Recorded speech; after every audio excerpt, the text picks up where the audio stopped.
Dale Steyn, one of the greatest bowlers of all time, South Africa's best ever seamer. I would even go as far as saying, not to peeve any English people off, the greatest seamer of all time.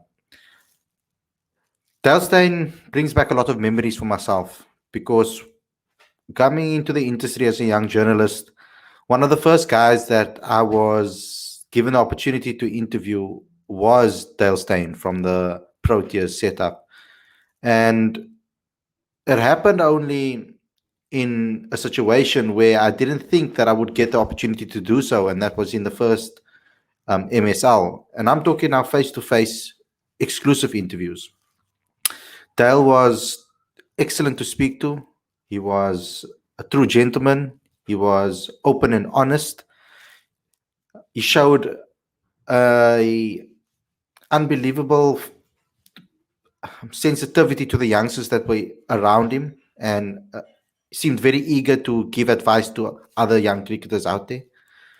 And ultimately, we know what his personality is like by him leaving his heart on his sleeve and leaving his heart on the field every single time he plays a cricket match for South Africa. And I think that's the thing that stands out to me the most about Dale Steyn. It's his passion, the fiery nature, the competitive spirit, and the consistency over time. And for him to do it in such a short space of time too, to get so many wickets in such a short space of time, that elevates him as a cricketer in my eyes. We can look at his test record of 93 matches, 439 wickets. His ODI record of 125 matches, 196 wickets. His T20I record of 47 matches, 64 wickets. And his IPL record of 95 matches, 97 wickets. And we can look at it in awe. And we can drop our jaws in awe and in amazement at the achievements that he's given us. But he's not only an inspiration as a sportsman. The way he lives his life, the way he is as a person, the way he's helped youngsters around him, wherever he's went to, you can see the amazing tributes from all his teammates.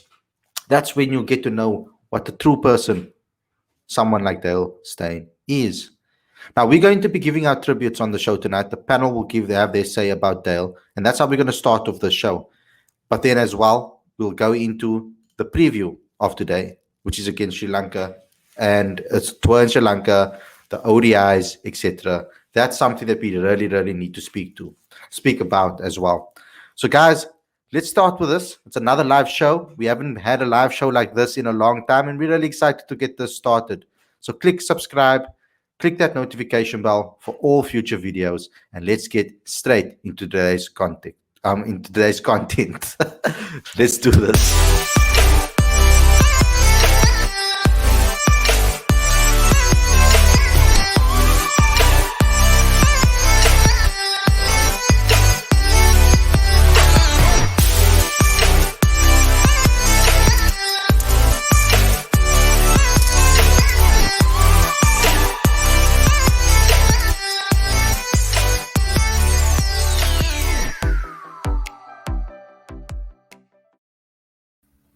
Hey guys, welcome to Cricket Fanatics magazine, and this is your preview show. I'm your host Khalid Mohidin. This is the show where we talk about everything that has to do with the game between South Africa, or the series between South Africa and Sri Lanka, the ODI series, which will be taking place and starting on Thursday. But to kick this off, something very interesting happened, or something very sad to some. Other people will be very nostalgic about it. Some people will feel sadness about it. Some people might feel some sort of happiness because they got to see someone so great in their time.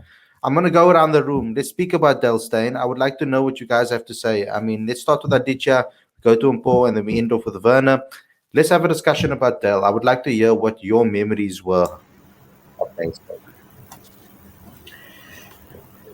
Steyn. My first memory of Dale Steyn was probably in 2006 when South Africa was touring India, and on a Sunday afternoon, I had this newspaper in front of me. It had Dale Steyn's picture, and at the time, before social media and before the extensive television sort of access that we have now.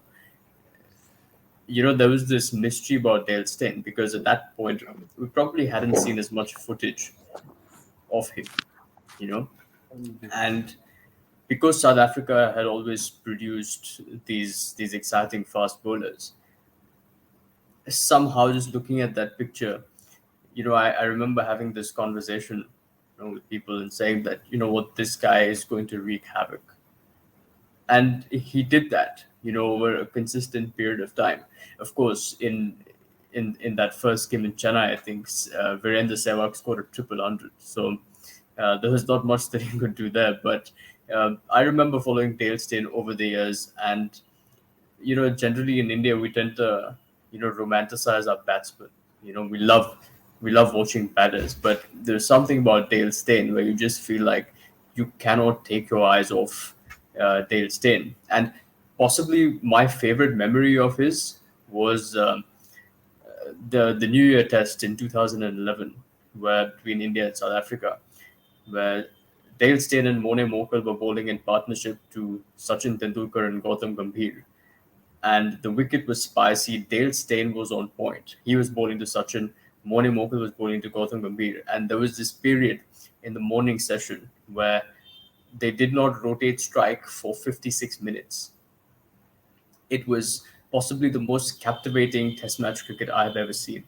And I don't think I'll ever forget it. But, I hope Dale Steyn sort of continues his journey in cricket and possibly takes up mentorship or coaching at some level. We'd love to see Yeah, him. definitely. Paul, Werner, and then Ravi. Look, I think for me, when obviously everyone said Dale retired, I was like, okay, look, it's about time. He served the country well. Started playing in 2003 for the country. He was raw at that time. It was just all pace. But as his career went, he added so many dimensions to his game, to the point where he even conquered what seemingly many people would think was the unconquerable. That 7 for 29 in Nagpur will always is the first thing everyone goes to. But Dale traveled around the world and he dominated batsmen for the time that he was playing for the national team. Had he been born in the UK, he probably would have still been playing international cricket. He probably would have gotten more wickets than Jimmy Anderson. Well, the average tells you that. The strike rate tells you that. Even the average tells you that. But I think for me, there was a day, I think we're playing the West Indies, and I think it was a test match at Centurion, and we'd even lost. I think West Indies were 3 down on that day. It was like day 4. We'd even lost the first session because Dale just cleaned them out. They took 5 wickets. And guys were coming in, and the game was over. The day was over in like 45 minutes because Dale had these periods where whenever South Africa needed a wicket, any captain, Hash, AB, Faf, Graham, would always look to him, throw the ball, and you knew something was going to happen. You knew he was going to do something. And he was a game changer. He was a game breaker. And throughout his career, probably he was one of the best cricketers in the world. At the time, I know this is a batsman's game, but if you needed to look at that 2012, 2011, 2012 Proteas team, yes, you had Hash, you had Jacques Callis, but Dale Steyn was a game breaker. He was that guy, and his impact was as much valuable as those batsmen that I've named.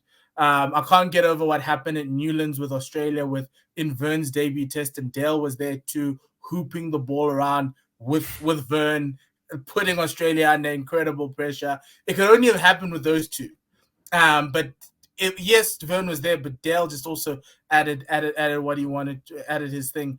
Travels to there's so many wickets of Dale where you're like, wow, dude, I don't know how you did that, but you did it. And so I'm really grateful that his career. Well, I would have loved to have like a testimonial, but based on how testimonials go, we don't want another T20 in a soccer stadium to say goodbye to a legend. So I'm happy that it's over like this. And it's one of those things where thanks for the memories. His aggression was just amazing, and it was controlled aggression. And South Africa's greatest ever seamer. You can fight me if you think it's Alan Donald. I'll give you my address. And yeah, like unbelievable servant of the game, of the country, actually. Yeah, what an unbelievable guy. Always with those crazy eyes and that chainsaw celebrations. And off the field, he's calm as anyone else. You think, wait, is this the same guy who was just on the field staring down the batsman? And then suddenly he's all calm afterwards, talking to the commentators. You're thinking, was this really the same guy? So my first memory was probably 2004. Steyn just running in, ripping at the under the 50, bowling it all over the place. I'm thinking, yeah, they probably put him in a bit too quickly. He needed some more time in first class cricket before he should have come on the scene. And then like the next over, you come in and rip Michael Vaughan's stump out. I'm like, okay, never mind. Let's keep with this guy. Let's just roll with this. He can be wayward. It's fine. We have Pollock on the other side who can keep things tight. Let him go wild. I think I enjoyed his battles with Australia the most because I've always had this grudge against Australia.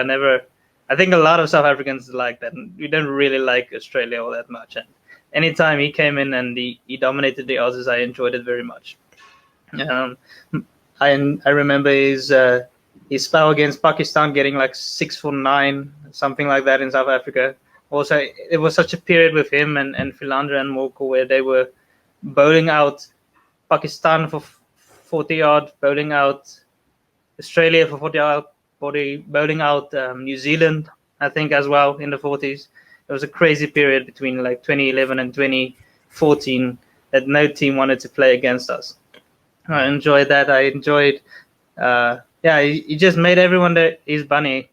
I remember Mohammad Hafiz being unable to play him at all. Jonathan Trott, Martin Guptill. I think there's a few batsmen who will sleep a lot more peacefully now that he's not playing anymore. So yeah, no, it's too many memories to really to talk about in one sitting. I think the last one that really stands out is that partnership we had with Duminy in Australia. That 76 he got his best score. We were like 250 odd for 7 or for 8, I can't remember exactly. Still more than 100 runs behind, and then suddenly he buckled down with Duminy and got a 180 run partnership. And the next thing you knew, we were in the lead, and we went on to win that test match in the series. So yeah, great memories.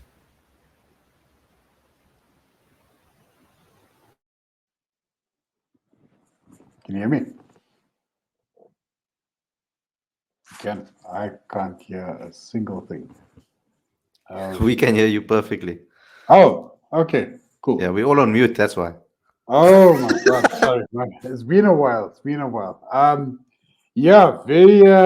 I think it was time. I agree with them, Paul. I agree with the rest of the panel. I think Dale made the right call for his career's well-being. I think it's about looking at the next steps. Where does he succeed? Is he going more the coaching side or commentary? I'm not even sure. It's hard to say at this point. But I think one of my fondest memories, and it resulted in me missing a bus connecting, where were we? Austria. We were going from Austria to Germany, and I missed a bus because I was watching.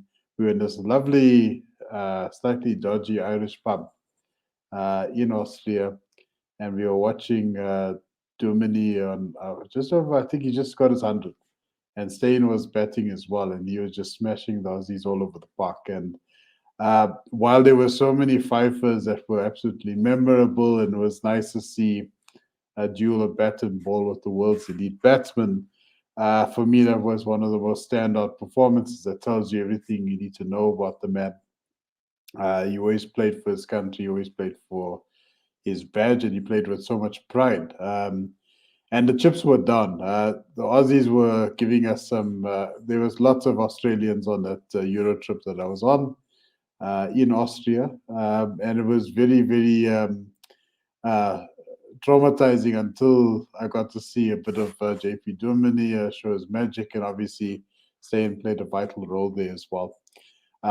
Steyn, for me, brought some significant life back to the bowling attack. I think we saw an emergence of Morne Morkel in that period as well. We saw Vern coming in around about 2011. I feel that Dale Steyn's highly aggressive bowling style, and some may say he mimicked Alan Donald, but I would say Steyn is by far the more aggressive bowler. Not bad for the guy that's about 1.76 meters or so. But I would say he brought that aggression back into the South African bowling side of things, and it certainly shaped the way in which we played all formats of the game, especially in Test cricket. I found that there was a period, there was a lull where the bowlers weren't really as aggressive or really getting into the face of the batsman. I think Steyn played a vital role or pivotal role in that respect. And yeah, wish him well on his future endeavors, and hopefully we'll bump into him at my favorite Nando's in Cape Town again. Yeah, and let's not forget that he ruled the ICC Test rankings for 6 consecutive years from 2010 to 2015. So excellent ability. Amazing man, and amazing cricketer. Thanks a lot, Dale Steyn. And yeah, we'll always remember you as a South African cricket fan base. And I think the whole world will also remember you forever.